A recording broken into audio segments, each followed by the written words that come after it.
बियो जों बोसोराव बे बिगुल आर्टिस्ट एस'सिएशननि गेजेरजों मब्लाबा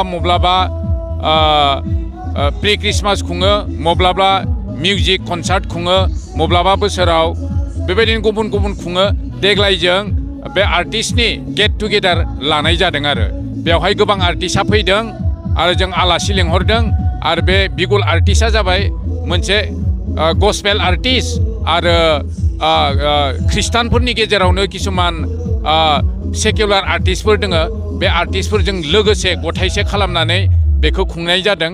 आरो बे गस्पेल आर्टिस्ट आरो सेकुलार आर्टिस्टफोरखौ फोजौलांनायनि थांखियावनो बे बिगुल आर्टिस्टनि गेट टुगेदारखौ लानाय जादों। बियो नै दिनै बोसोरथाम जाबाय। सना होमबा बोसोरथाम जानोबा मा जागोन?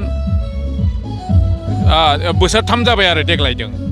जोंनि गेजेराव गिबि जागायजेननायाव मानसिफोरा बा सोद्रोमाफोरा खममोन, हेफाजाब होलायनाया एसे खममोन। दायो खिन्थु बे बोसोरथाम जानाय लोगो लोगो गिबियाव जेसांमोन बेनिख्रुइबो एसे आपग्रेड जादों। बेजों बुजिलायदों, खामानिफोर मावनायाव बेबायदि हेफाजाब मोनदों आरो बेबायदि बोसोरफ्रोमबो जों मोननायखौ हास्थायदों। आरो बिनि गेजेरजों जोंनि जिथु एकता बा इउनाइट बे माने बांसिननिफ्राय बांसिन जागोन आं बेखौ मिजिंथिदों। साफ्रोमनोबो माने फैबाय थानाय बे बरदिननि थाखाय मोजां हामग्लायनाय, मोजां अनसायनाय आरो बिथांमोननि जिउ, बिथांमोननि थांना थानायफोरा आलो गोजोनै जाथों बेखौ बिगुल आर्टिस्ट एस'सिएशन उदालगुरिनिफ्राय मोजां आरो रोजा रोजा हामग्लायनाय थाबाय। खुलुमबाय, आं मन्दिरा दैमारि, गस्पेल सिंगार। नोंथांमोनखौ बयनिसिमबो आंनिफ्राय गोसो गोरबोनिफ्राय खुलुमनायखौ बावहरदों फैबाय थानाय गेदेर सान बरदिननि मुङै। आं उन्दै समनिफ्रायनो बेबायदि गस्पेल मेथाइ खनबोदों। आं मेथाइ खननो मोजां मोनग्राखाय आरो बेबायदिनो आं प्राय क्लास 3-4 फोरनिफ्रायनो आं मेथाइ खनबोदों। जोंनि बे बिगुल आर्टिस्ट एस'सिएशननि गुबै थांखियानो जोंनि खना खनला गोबां बेबायदि खनगिरिफोर दङ, गोबां टेलेन्टेड सेंग्रा सिख्लाफोर दङ आरो बे गासै सेंग्रा सिख्लाफोरखौनो जोङो बे जोंनि एस'सिएशननि जुगेदि खाबु होनो थाखाय जोङो बे थांखिखौ लानाय जादों। आंनि मेथाइया जादोंमोन, गिबिसिन मेथाइया मोनसे मेथाइ आरो बे मेथाइया सुजुदोंमोन बिथां प्रसेनजित खाख्लारि आरो बिथांनि जुगिदिनो आं बे मेथाइ खननायनि आगानखौ होजेनदों आरो बे मेथाइखौ आङो लाइन मोनसे खननो थाखाय आं सानदों।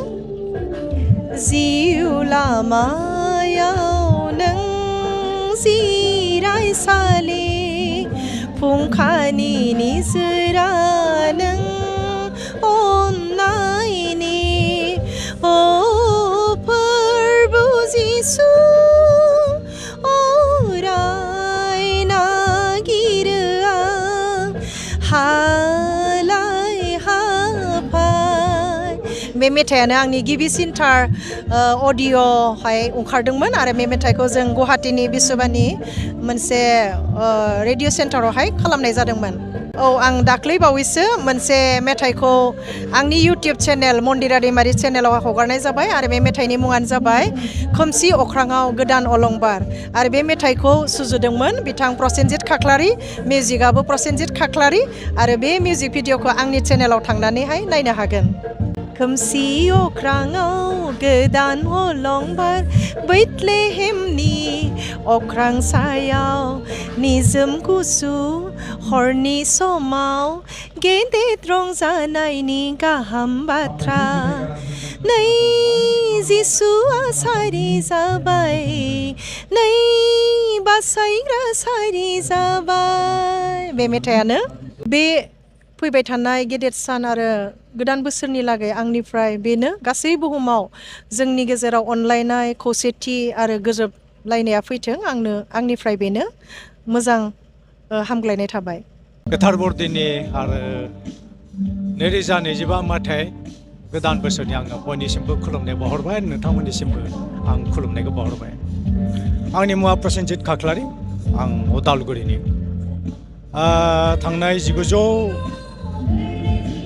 1979 मायथाइ 79 बे मायथाइनिफ्रायनो आङो जोंहा बिश्वबाणी होनना मोनसे रेडिअ' सेन्टार दंमोन गस्पेलनि, बेनिफ्रायनो दामजेनदों, आं गिटार दामजेनदों, बेनिफ्रायनो आङो मेथाइबो लिरबोदों आरो गेजेर गेजेर दोंफा दोंनै मेथाइबो खनदों।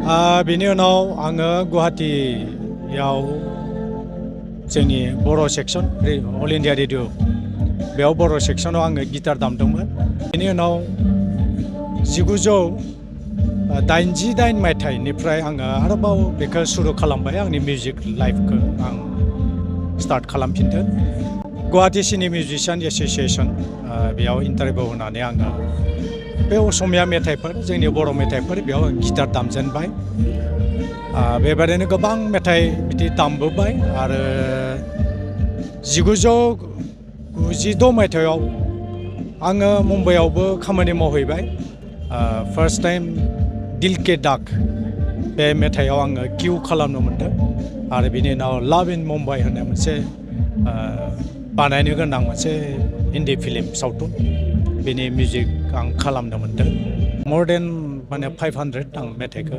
सुजुबाय एसेनोसै